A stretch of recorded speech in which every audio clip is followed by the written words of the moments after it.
Haleluya. Kwa hiyo kifo kwa mtu wa Mungu yani ni kama hivyo. Ni kama hivyo. Na ndio maana shuhuda nyingi za watu wa Mungu wanasema aliongea na sisi, aliwaita watoto wake akaongea nao alipolala, wala hakusumbua. Ni kama hivyo, unaacha gari lako garage, wewe unatoka. Unaacha huu mwili. Kwa sababu mwili tayari tulishaambiwa lazima ufanye nini? Maandiko yanasema roho kumrudia muumba wake na mwili kurudi wapi? Mavumbini. Yaani ukielewa hilo huwezi kuogopa kifo. Utaona kifo ni kitu cha kawaida.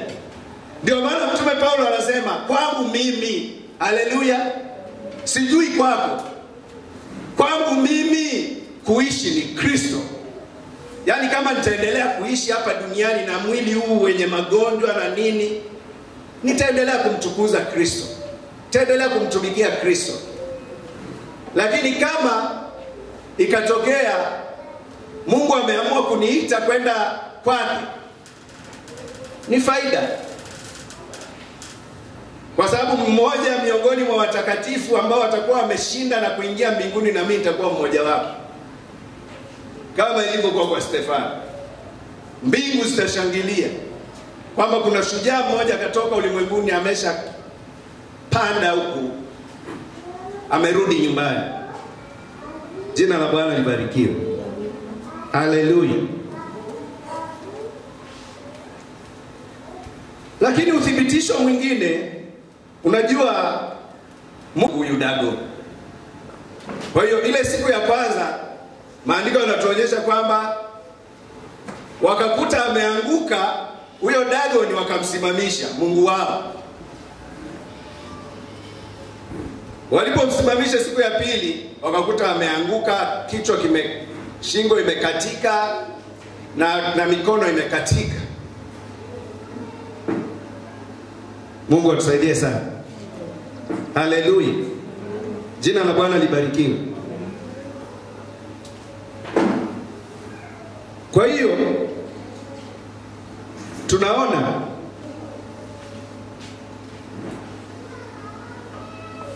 uthibitisho mwingine kwamba shauri la Bwana tu ndilo linaloweza kusimama.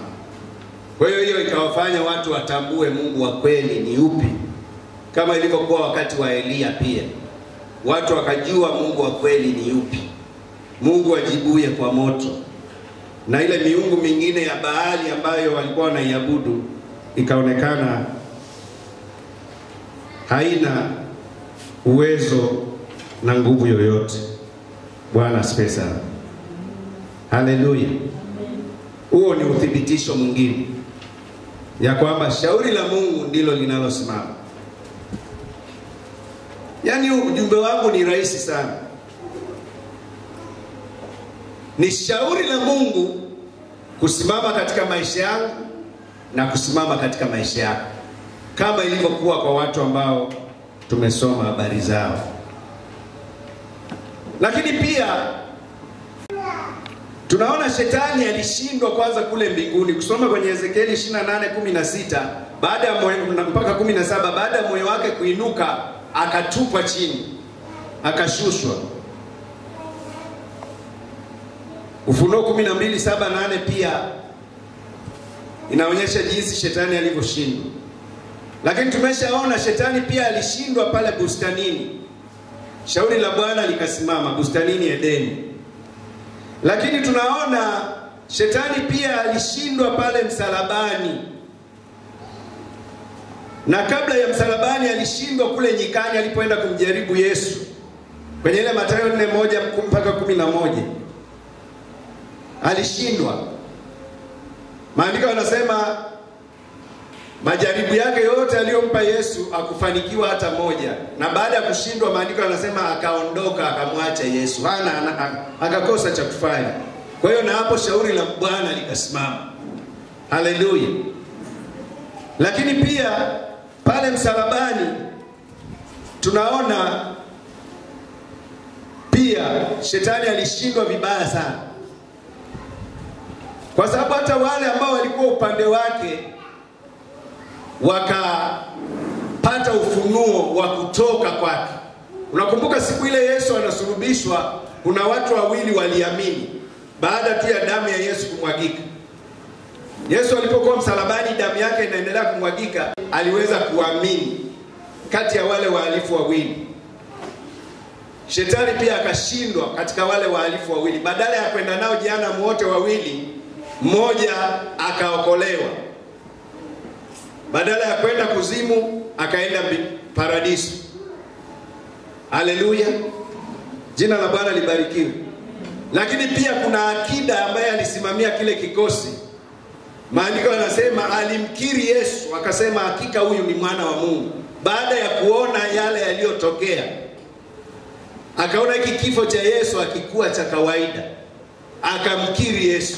Kwa hiyo hapo napo tunaona shetani akishindwa. Lakini kwenye ile Mathayo 16:18, baada ya Petro kuulizwa na Yesu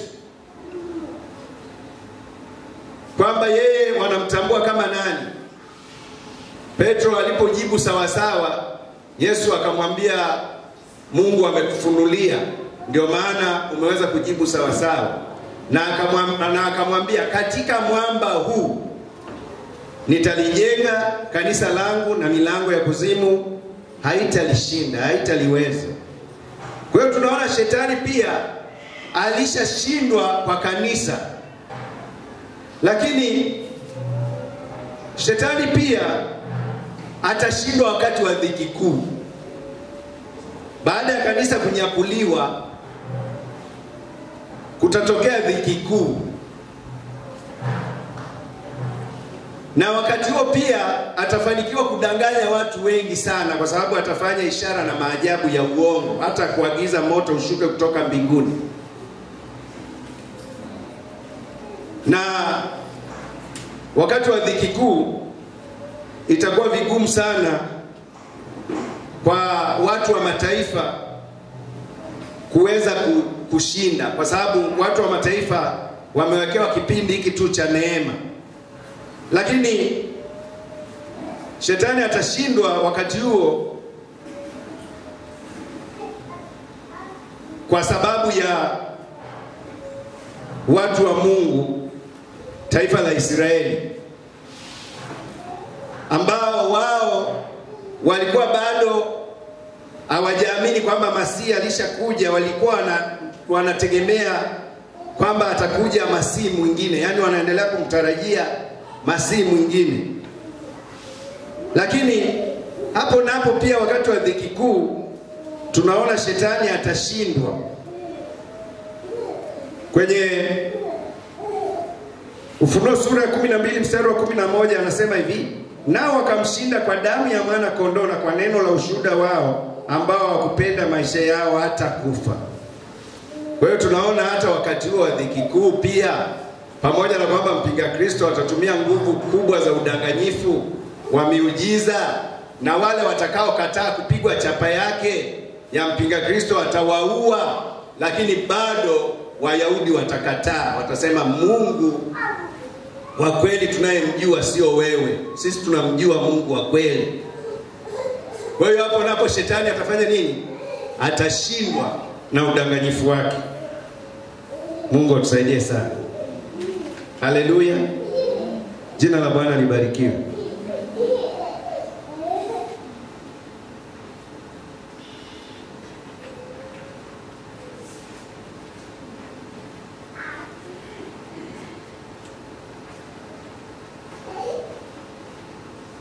Mwisho wa yote, shetani pia atashindwa kule jehanamu.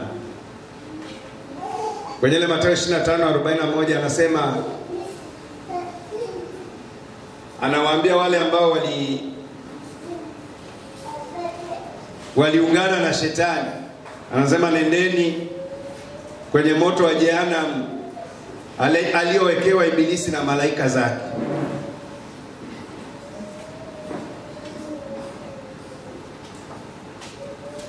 Kwa hiyo unaona mwisho wake utakuwa ni mbaya. Shetani atakuwa ameshindwa vibaya sana, pamoja na wale wote ambao walikuwa wamemfuata.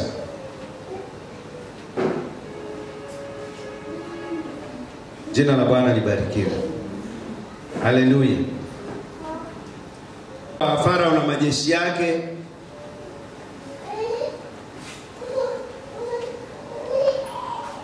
tunaona pia ushindi wa Mungu kwa watawala wabaya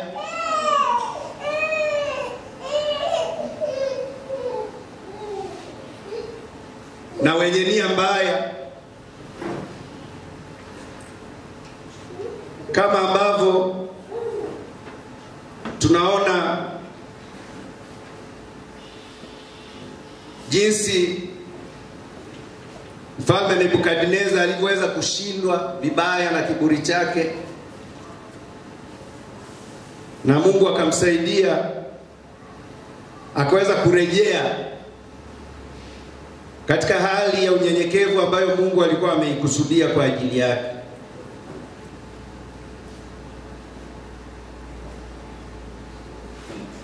Lakini pia tunaona wakati wa Mordekai pamoja na Esther, kulikuwa na mpango mbaya wa Hamani kuangamiza Wayahudi, yani kuangamiza taifa la watu wa Mungu. Lakini tunaona huo mpango uliweza kushindwa kabisa, na mambo yakabadilika, yakawa kinyume, na shauri la Mungu likasimama. Kwenye kitabu cha Esther sura ile ya 9 unaweza kusoma habari hiyo zaidi kwenye kitabu hicho, lakini kwenye sura ya 9 anasema, hata ulipofika mwezi wa 12, ndio mwezi wa Adari, siku yake ya 13, amri ya mfalme na mbiu yake ilipoadia kutekelezwa, ambayo siku ile adui za Wayahudi walitumaini kuwatawala, bali kumebadilika kinyume, hata Wayahudi waliwatawala wale waliowachukia. Umeona? Shauri la Mungu, tunapata uthibitisho wa kibibilia kwamba hata wakati wa Mordekai pamoja na mjombake Esther, kulikuwa na mipango mibaya ya Haman kwa ajili ya Esther na Mordekai na Wayahudi wote, na ile mipango tayari ilisha sainiwa, kila kitu ilikuwa tayari kutekelezwa. Lakini tunaona shauri la Bwana ndilo lililosimama, mambo yakawa kinyume. Shauri la Bwana ndilo linaloweza likafanya mambo kuwa kinyume. Shauri la Bwana ndilo linaloweza kusimamisha mambo mengine mabaya ya adui na yakawa mazuri, kama ilivyotokea kwa Mordekai na kwa Esther. Jina la Bwana libarikiwe. Haleluya. Haleluya. Jina la Bwana libarikiwe. Lakini pia tunaona shetani pia alishindwa kwa sababu alinyang'anywa funguo za mamlaka. Yesu aliposhuka kuzimu alimshinda shetani, akamnyang'anya zile funguo za mamlaka. Na ndio maana Yesu anapowapa agizo kwa wanafunzi wake, anawaambia nimepewa mamlaka, ninayo sasa mamlaka yote. Funguo za shetani nimeshamnyang'anya. Kwa hiyo mnaweza kwenda kwa ajili ya injili popote. Bwana asifiwe sana. Haleluya. Lakini tunaona shauri la Mungu pia lilisimama wakati Mtume Paulo anasafiri. Kwenye ile Matendo 27:9 mpaka 11 tunaona anasema, na wakati mwingi ulipokwisha kupita na safari ikiwa ina hatari sana, kwa sababu siku za kufunga zilikuwa zimekwisha kupita, Paulo akawaonya, akawaambia, wanaume, naona kwamba safari hii itakuwa na madhara na hasara nyingi, si ya shehena na merikebu tu, ila na ya maisha yetu pia. Lakini yule akida akawasikiliza nahodha na mwenye merikebu zaidi ya yale aliyoyasema Paulo. Unaona? Yale watumishi wa Mungu ambao huwa tunayasema wakati mwingine watu hawapendi kutusikiliza, hawataki kutusikiliza. Wanataka kusikiliza mambo mengine. Kama ambavyo tumeona kwenye Timotheo kwamba watu hawatataka kuwasikiliza watumishi wa kweli wa Mungu. Watakuwa na masikio ya utafiti, watasikiliza watu wengine. Yaani masikio yao badala ya kuelekeza kwa watumishi wa Mungu kuwasikiliza, wataelekeza kwa watu wengine, watajiepusha. Na hapa sasa unaona hao walipokuwa wanasafiri, Mtume Paulo akawaambia, mimi ninavyoona, kwa sababu ni mtu wa Mungu, maono nilionayo ambayo Mungu amenionyesha, hii safari itakuwa na matatizo. Kwa hiyo hatutakiwi kuondoka. Lakini huyu nahodha, maandiko yanasema kumsikiliza nani? Hakumsikiliza Paulo.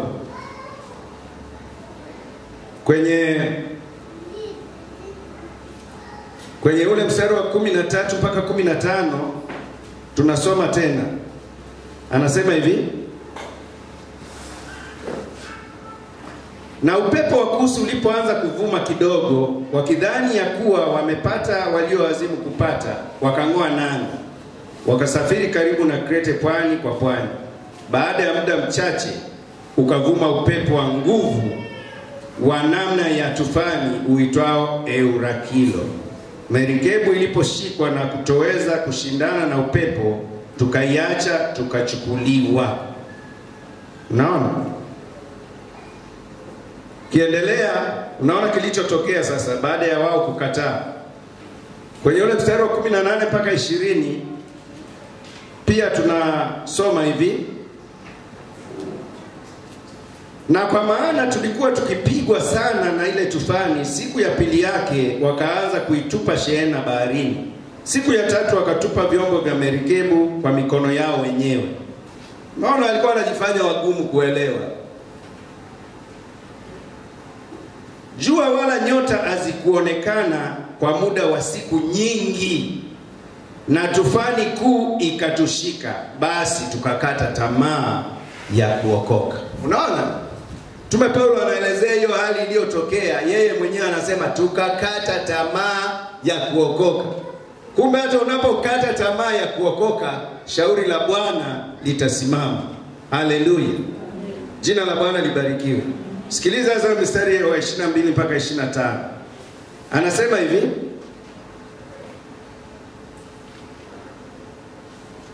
sasa nawapeni shauri, iweni na moyo mkuu, kwa maana hapana hata nafsi moja miongoni mwenu atakayepotea, ila merikebu tu.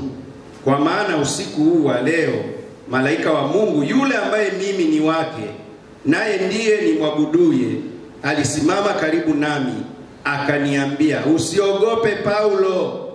Paulo amekata tamaa ya kufanya nini? Ya kuokoka. Lakini usiku malaika wa Bwana akasimama akamwambia, usiogope Paulo, huna budi kusimama mbele ya Kaisari. Tena tazama, Mungu amekupa watu wote wanaosafiri pamoja nawe. Yaani Mungu anasema, anamwambia Paulo, Mungu amekupa watu wote unaosafiri nao. Yaani maana yake ni kwamba maisha ya wale watu yako mikononi mwa nani? Mwa Paulo.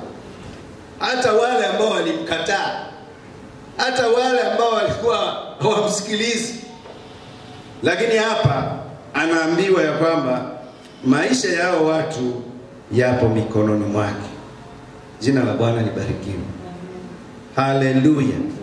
Kwa hiyo tunaona ni uthibitisho mwingine hata pale tunapopitia katika hali mbalimbali zinazokatisha tamaa kama ilivyokuwa kwa Mtume Paulo, lakini bado shauri la Bwana lilisimama. La hasara ya merikebu yenyewe itatu, haina namna. Na ukiendelea kusoma hapo utaona jinsi Mungu alivyoweza kuwafanyia wokovu, jinsi Mungu alivyoweza kufanya mlango wa kutokea kwa jaribu lile ambalo Mtume Paulo alikutana nalo. Jina la Bwana libarikiwe. Kwa hiyo tunaona shetani siku zote, uthibitisho wa maandiko unaonyesha kwamba hata pale anapowakatisha watu tamaa, lakini bado shauri la Mungu linaweza likasimama. Na tunapomwangalia Yusufu pia tunaona kwamba uthibitisho wa kimaandiko kwamba shetani hawezi kuzuia ndoto na maono ya Mungu.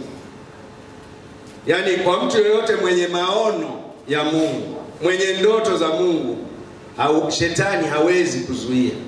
Ndio maana kuna mwimbaji mmoja akaimba, mwenye maono hawezi kufa mpaka maono yake yaweze kutimia. Jina la Bwana libarikiwe. Haleluya. Na shetani pia hawezi kuzuia shauri la Mungu au mpango wa Mungu ambao Mungu ameweka. Sasa tuangalie sasa jambo la mwisho baada ya kuangalia uthibitisho wa ushindi kwa kusimamisha shauri la Mungu pamoja na kushindwa kwa ila za shetani. Tuangalie nguzo zinazosimamisha shauri la Mungu. Ni mambo gani ambayo yanachangia kusimamisha shauri la Mungu? Jina la Bwana libarikiwe. Haleluya. Kuna mambo haya matano ni muhimu sana. Ni muhimu sana. Mambo haya matano ni muhimu sana. Jambo la kwanza, kumjua Mungu wa pekee wa kweli na kumtumikia. Kwenye ile Yohana 17:3 anasema, na uzima wa milele ndio huu, wakujue wewe Mungu wa pekee wa kweli na Yesu Kristo uliyemtuma. Bwana asifiwe sana. Kwa nini kumjua Mungu wa kweli? Tayari tumeshaona kuna miungu mingine ambayo watu wanaiabudu. Tumeona watu wengine walikuwa wanamwabudu Dagoni, lakini hakuwa Mungu wa kweli. Ndio maana Yesu Kristo katika maombi yake anasema, na uzima wa milele ndio huu, wakujue wewe Mungu wa pekee wa kweli na Yesu Kristo uliyemtuma. Tumeona watu ambao shauri la Mungu liliweza kusimama katika maisha yao na Mungu akafanya mlango wa kutokea, pamoja na kukutana na majaribu na vipingamizi mbalimbali. Tunaona ni watu waliokuwa wanamjua Mungu. Ni watu ambao walikuwa wanamjua Mungu vizuri. Tunapomwangalia Yusufu, tunaona ni mtu ambaye alikuwa anamjua Mungu, alikuwa anamjua Mungu wake.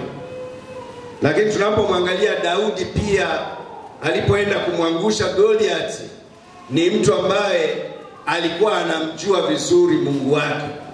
Ndio maana alipofika kwenye uwanja wa vita, alipoona Goliathi anaendelea kutukana, anawatukana Wayahudi, lakini pia anamtukana na Mungu wao, akasema, huyu Goliathi ni nani?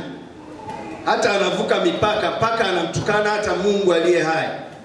Kwa hiyo alikuwa anamjua Mungu wake. Na ndio akamwambia kwamba ninakujia wewe unanijia kwa upanga, lakini mimi nakujia kwa jina la Bwana Mungu wangu, Bwana wa majeshi, na leo hii nitakumaliza. Na kweli ikatokea vile vile. Asingeweza kusema hivyo kama angekuwa hamjui Mungu wa kweli. Lakini pia tunapoangalia Meshach, Shadrach na Abednego kukubali kutupwa kwenye ile tanuru ambalo liliongezwa moto mara 7, ni kwa sababu walikuwa wanamjua Mungu wao. Ndio maana wakasema, kama ni hivyo mfalme, sisi hatuwezi kumwasi Mungu, lakini sisi tuko tayari hata kufa kwa ajili ya huyu Mungu wetu tunayemjua, huyu Mungu wetu tunayemwabudu. Na maandiko yanasema Mungu akawafanyia wokovu mkuu. Jina la Bwana libarikiwe. Haleluya. Haleluya. Kwa hiyo tunaona watu wengi wa Mungu waliweza kumjua Mungu kwa sababu walikuwa na ufunuo wa Mungu, kama ilivyokuwa kwa Petro. Petro baada ya kutambua kwamba Yesu ni Masihi, Yesu anamwambia kwamba ni ufunuo wa Mungu uliokusababisha ukamjua Mungu wa kweli, ukanijua kwamba mimi ni Masihi.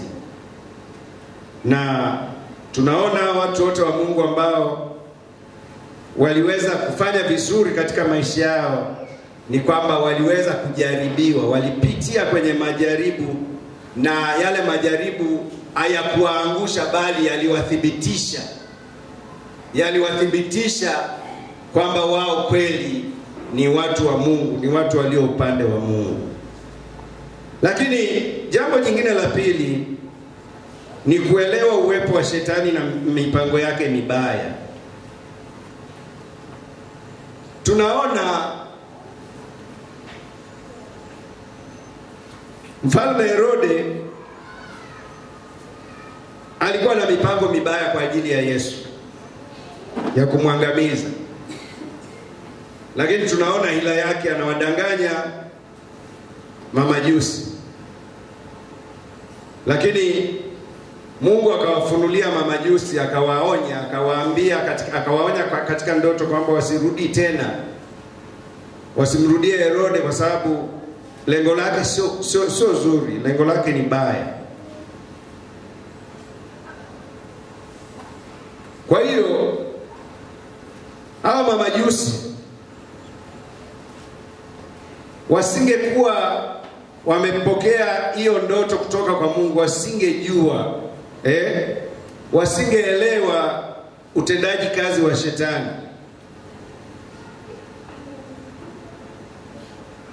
Na kwenye Zaburi ya 14 mstari wa kwanza anasema, pumbavu amesema moyoni mwake hakuna nani? Mungu. Pumbavu amesema moyoni mwake hakuna Mungu. Kwa hiyo neno hilo hilo unaweza kusema pia, mpumbavu amesema moyoni mwake hakuna shetani. Kama ingekuwa hao mamajusi hawajaelewa ile sauti ya Mungu, wangeweza kuipuuza. Lakini baada ya kuonywa wakaelewa kwamba Herode anaweza akatumiwa na nani? Na shetani pia kuweza kujaribu kuharibu mpango wa Mungu. Lakini hapo napo pia tunaona shauri la Mungu liliweza kusimama. Ni vizuri ukielewa, sasa inakuwa rahisi kupigana naye Ibilisi. Kama Waefeso 6:11-12 anazungumzia uwepo wa nini? Wa shetani. Tunaambiwa tuvae silaha zote za Mungu tuweze kushindana na shetani pamoja na wakuu wa giza na wafalme na wenye mamlaka katika ulimwengu wa roho. Mungu atusaidie sana. Haleluya. Jina la Bwana libarikiwe. Lakini jambo la tatu, kuelewa nafasi yako na kusimamisha shauri au kusudi la Mungu. Yaani kila mmoja sasa, kama ilivyokuwa kwa, tumeshaona Yusufu, Daudi pamoja na wengine walielewa nafasi yao. Ndio maana Yusufu sasa, baada ya ndugu zake kumkuta kule Misri na wanagundua kwamba ndugu yao waliomuuza ndio yuko hai na ndiye mtawala katika nchi ya Misri, wanaogopa kwamba atalipiza kisasi. Lakini yeye anawaambia Mungu alikuwa na kusudi, kulikuwa na shauri la Mungu lililosababisha ninyi mfanye hayo yote. Mungu alileta huku kwa sababu alishaona hii njaa itatokea. Kwa hiyo alinitanguliza huku ili ninyi muweze kupona, msiangamie kwa njaa. Bwana asifiwe sana. Haleluya. Kwa hiyo akaelewa nafasi yake, akasema hii mimi nimefanya nini? Nafasi yangu. Kwa hiyo ili shauri la Mungu liendelee kusimama katika maisha yako na yangu, tunatakiwa kusimama katika nafasi zetu, kusimama katika zamu. Adam nao alishindwa kusimama katika zamu, lakini tunaona mamajusi wa mashariki wao walisimama katika nafasi yao. Mariamu na Yusufu na wao walisimama katika nafasi yao, na tunaona makusudi ya Mungu na mpango wa Mungu ukaweza kutimizwa. Lakini pia jambo jingine ni maombi. Kwenye ile Nyakati wa Pili 7:14 anasema, ikiwa watu wangu walioitwa kwa jina langu utafuta uso wangu na kuomba na kujinyenyekeza, nitasikia kutoka mbinguni na kuiponya nchi yao. Na kwenye Timotheo wa kwanza 2:1-4 anasema, kabla ya mambo yote nataka dua zifanyike na sala na kuwaombea wenye mamlaka, ili kuwe na amani, ili kuwe na utulivu. Jina la Bwana libarikiwe. Kwa hiyo tunapoomba tunasimamisha shauri la Mungu. Haleluya. Haleluya. Tunapoomba tunasimamisha shauri la Mungu. Yaani tunafanya lile shauri la Mungu liweze kusimama. Kama kuna makusudi mabaya kama kuna mipango mibaya ambayo imewekwa kwa siri na adui, tunapoomba ile mipango inaharibiwa. Ile mipango inavurugwa. Ile mipango mibaya ambayo imewekwa kwa ajili ya maisha yako binafsi, ile mipango mibaya ambayo imewekwa kwa ajili ya familia yako, ile mipango mibaya ambayo imewekwa kwa ajili ya taifa lako la Tanzania, ile mipango mibaya iliyowekwa kwa ajili ya Afrika Mashariki, ile mipango mibaya ambayo imewekwa kwa ajili ya Afrika na ulimwengu kwa ujumla, unapoomba unafanya nini? Unasimamisha shauri la Mungu. Unafanya shauri la Mungu liweze kusimama. Yaani mapenzi ya Mungu yaweze kusimama, kusudi la Mungu liweze kusimama. Lakini jambo la mwisho, hubiri neno.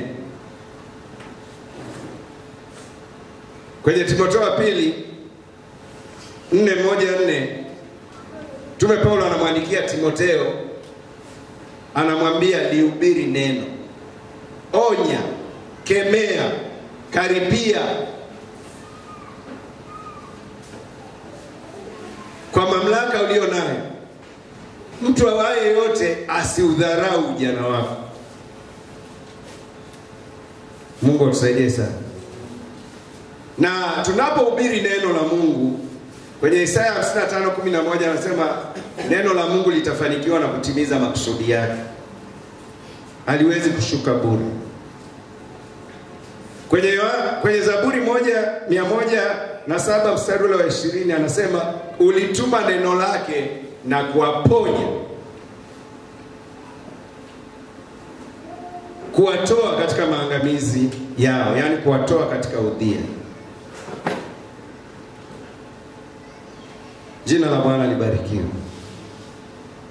Kila mmoja katika maisha ana hali au anakutana na hali ambazo tumeweza kuziona watu mbalimbali wa Mungu waliokuwa upande wa Mungu walikutana nazo. Hali ambazo haziepukiki. Ni lazima ukutane nazo. Na unapokutana na hali hizo, unatakiwa tu kujua, kama somo letu lilivyosema, kwamba shauri la Mungu ndilo tu linaloweza kusimama katika hali yoyote ile. Kama Mtume Paulo anavyosema, sasa nimekwisha kujua hakika ya kwamba iwe ni mauti, iwe ni wenye mamlaka, yawe ni yaliyo juu au yaliyo chini, iwe ni adha, hata kama ni malaika, iwe ni yale yaliyopo hapa chini au yatakayo kuwapo, hakuna hata kitu kimoja ambacho kitaweza kutangua shauri la Bwana. Hakuna hata kitu kimoja kitakachozuia shauri la Mungu. Kwa hiyo shauri la Mungu litaendelea kusimama katika maisha yako. Kama ilivyokuwa kwa Yusufu, shauri la Bwana liliendelea kusimama bila kujali majaribu aliyoyapitia. Kama ilivyokuwa kwa Daudi, shauri la Bwana liliendelea kusimama bila kujali yale yote ambayo aliyapitia. Shauri la Bwana liliendelea kusimama kwa Meshach, Shadrach na Abednego. Shauri la Bwana liliendelea kusimama kwa Daniel. Shauri la Bwana liliendelea kusimama pia kwa mfalme Nebukadneza, bila kujali yale yote aliyopitia. Ujumbe huu wa siku ya leo ni wa kukutia moyo. Haijalishi ni magumu gani unayoyapitia, lakini kumbuka ya kwamba shauri la Bwana ndilo tu litakalotimia katika maisha yako. Kama lilitimia kwa hao wengine ambao tumejifunza kupitia kwao, litatimia kwako pia. Haleluya. Haleluya. Ni wewe tu kuchukua hatua ya imani na kuamini. Kuamini tu neno la Mungu. Kuamini tu neno la Mungu kwamba ni kweli. Kwamba Mungu ambaye ameweza kuleta ujumbe huu siku ya leo anajua kile unachokupitia. Anajua mateso unayoyapitia. Anajua adha unazopitia. Na kwa sababu anajua, atafanya kitu kwa ajili yako. Ni swala tu la muda. Ni swala tu la muda, kama ilivyokuwa kwa Yusufu. Mungu atafanya kitu kwa ajili yako. Endelea kuvumilia. Endelea kumngojea Bwana, ukijua ya kwamba wakati wa Mungu ndio ulio sahihi. Unaweza kusimama na kupokea kwa unyenyekevu ujumbe huu. Kwanza mshukuru Mungu kwa sababu amekutia moyo siku ya leo. Amenitia moyo siku ya leo ya kwamba ninapaswa kumtazama yeye. Ninapaswa kumtazama yeye. Ninapaswa kumwangalia yeye. Na ninapomwangalia yeye, na unapomwangalia yeye, ndipo shauri la Bwana litakaposimama. Ndipo shauri la Bwana litakapoendelea kusimama.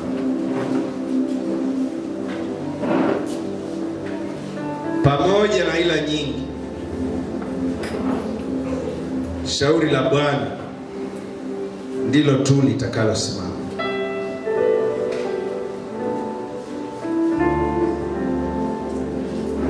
Kwa sababu Mungu amesema nasi, na sisi tuna nafasi ya kusimama katika zamu zetu na kumruhusu Mungu aweze kusimama. Mungu aweze kusimamisha shauri lake katika maisha yetu. Ni mahali gani ambapo unaona shauri la Mungu halijaweza kusimama katika maisha yako? Wewe ndiwe unayejua katika roho yako. Na kwa sababu unajua wewe mwenyewe, ni wakati sasa wa kumwendea Mungu na kumweleza. Mwambie juu ya kila ambacho unahitaji Mungu aweze kukiondoa na aweze kusimamisha shauri lako. Ni wakati wa kufanya yale yote yanayoweza kubadilisha maisha yako au kubadilisha hali inayokukabili au iliyo mbele yako, kwa kuzingatia maonyo. Twende mbele za Mungu sasa. Kila mmoja aweze kumuomba Mungu na kuamini ya kwamba Mungu atafanya kitu kwa ajili ya hali yoyote ile, hali ya udhia na mateso ambayo yanakukabili. Mungu mwema,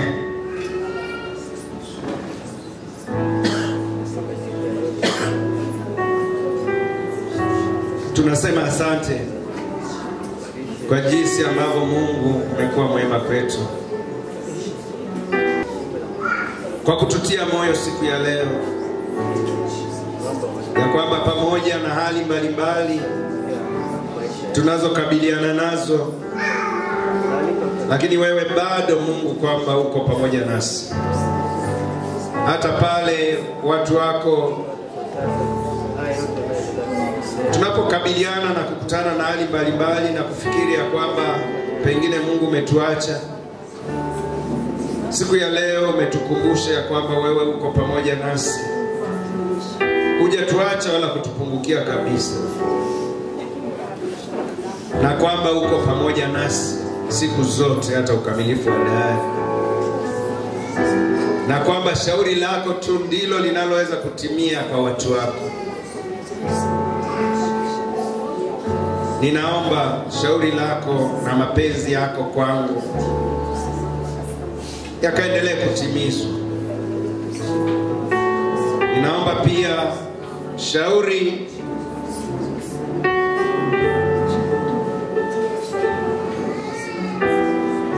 lako likaendelee kutimizwa pia kwa watu wako ambao wamesikia ujumbe huu. Mungu mwema,